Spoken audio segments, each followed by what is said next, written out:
Hi, I'm Edmund Heafy and I'm running for editor of the University Times. Yeah, because the University Times is 5 years old now, and if I'm elected, I'll be the first independently elected editor separate from the communications officer. That means it's kind of a turning point in the paper. So often when we have problems or we're trying to look at how we should direct people in the paper, we hark back to the first editor of the University Times, Robert Donoghue, and especially his first editorial. Because it's kind of the only set parameters and the set guidelines that have ever been put down for the University Times. So the idea would be to properly put down guidelines, especially for each section of the newspaper. Define that the newspaper should be focused on student issues and things that directly affect students, because there's nowhere, if an editor was to come in with no experience of UT, there's nowhere he'd be able to figure out exactly what the purpose of the paper is supposed to be. Then secondly, finally completing the transition from being solely focused on print issues to an online first publication, so that and that doesn't mean finishing up with print or putting less focus on print. It just is acknowledging that the main audience is online, and that's where the first focus has to be. That's one of the things that's kind of been promised over the years. There's no kind of guidelines even in terms of consistency between articles. So when you're referring to the Students' Union, do you refer to it as Trinity College Dublin Students' Union, TCDSU, the SU, the Union?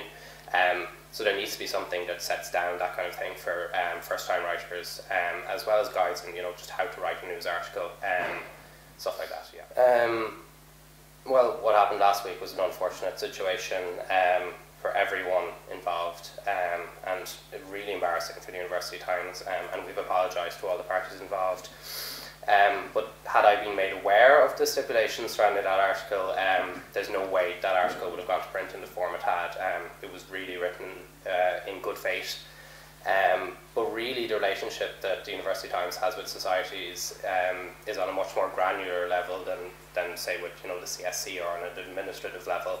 And that's kind of where my plans come into with a new section of the newspaper called Radius. And basically the idea of Radius is like kind of an acknowledgement that at the moment the coverage of societies in the paper doesn't reflect the vibrancy of society life, as in for most people in Trinity, societies is most of what they do in Trinity. So it would be covering society events and covering college events as well that happen, and it would be really expanding the coverage and bringing on a proper team to do things like that, because we have a tendency in UT to, when we start a new project, bring on one person to do it rather than acknowledging that sometimes the task is bigger and might need 5 or 10 people.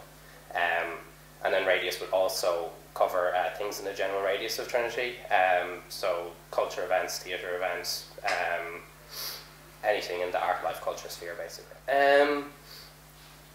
As in, saying that there's an online first focus isn't necessarily saying that you're moving away from print, as in the intention would be to maintain the standard of print as it is at the moment, the same frequency of print issues, no intention to actually reduce that. But print can actually benefit from an online first focus. We found this here even just with trial runs of things. So if you have a set amount of articles that are supposed to come out in a week, generally the print section of the paper can be filled at least half from the things that have gone up already, and then be filled from things that are supposed to go up the next week. So really it's kind of like a tandem relationship that benefits every part.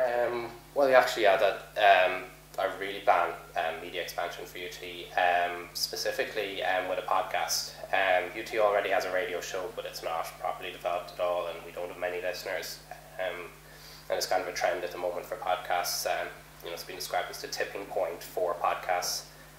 So the idea would be to have a 30 to 40 minute weekly well-edited podcast with different sections.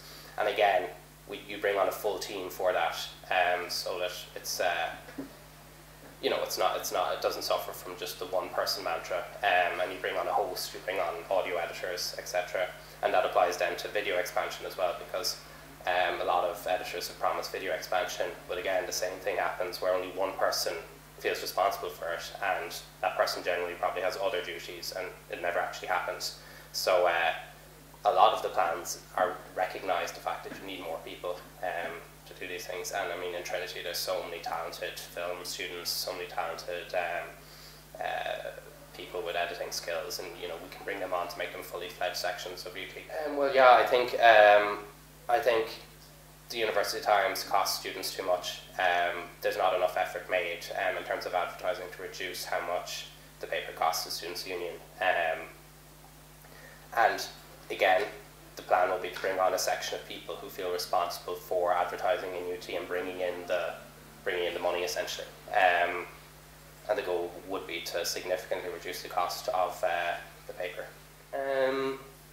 I think, given the tightness of the Students' Union budget and the economic circumstances, I was expecting a pay cut for the UT editor.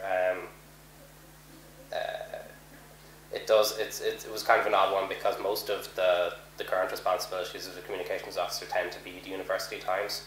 So the fact that a UT editor does have dramatically less salary, well, not dramatically less, but €80 less, it came a bit of a surprise, but it's understandable. Well, it's definitely much more difficult, because as editor I won't be sitting in union meetings or sitting as part of a union forum or as part of a sabbatical officer board, but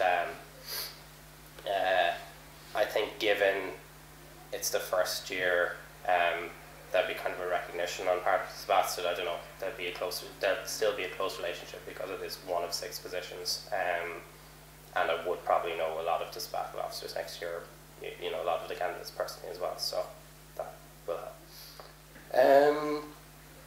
Not changing, but harking back more to its roots. The magazine was founded by Tommy Gavin, and he set it up as, you know, something that would challenge national newspaper magazines, because the broadsheet has its focus on student issues, and it should remain so. But the magazine, a lot of the time over the past 3 or 4 years, has made really good headway in terms of national political stories, national culture stories. We've had stuff on Scientology that no one else has done, stuff on the Labour Party. And if we have an opportunity to challenge national media, then we should use it. This year it's kind of moved slightly away from that, but it would just be recognising that the broadsheet already covers student stuff, Trinity-related issues, and moving back then towards what it was founded to do. Yeah, well, the plan this year was to have masterclasses, and we hosted a few of them, but it would be to kind of expand that idea in terms of bringing in expert journalists, to have kind of, you know, small ticketed workshops, you know, 30 or 40 people, where people who have already started writing for UT and people who have shown huge interest in doing so can come. And then generally having more larger workshops where people can actually learn what the University Times is about and figure out what section they want to get involved in.